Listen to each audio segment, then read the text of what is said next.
আমি না জানিয়ে বিয়ে করেছি বলে আমার বাবা তোমাকে মেনে নিচ্ছে না, তাই আমি বাড়ি থেকে রাগ করে চলে এসেছি। ওই বাড়িতে আমি আর কোনোদিন ফিরে যাব না। তাহলে তুমি এখন কোথায় যাবে আর কোথায় বা থাকবে?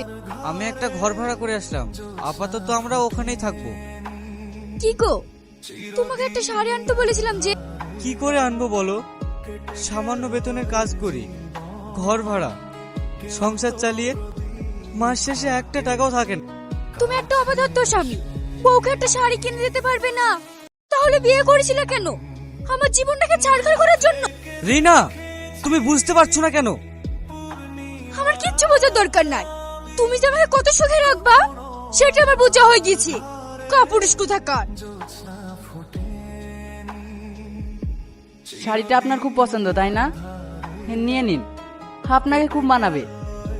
কি করে নেব? অনেক দাম। কোথায় এত দাম? এই তো মাত্র ৯,৯৯৯ টাকা। না না, এত টাকা আমার কাছে নেই। এই গিফটটা আপনার জন্য। মানে? কেন, আমি বুঝে দিতে পারি না? প্লিজ এখন বাড়িতে গিয়ে খুলবেন। ঠিক আছে।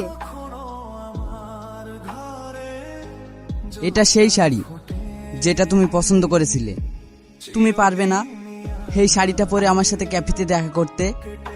এতে ফোন নাম্বার রইল, মনে চাইলে যোগাযোগ করো।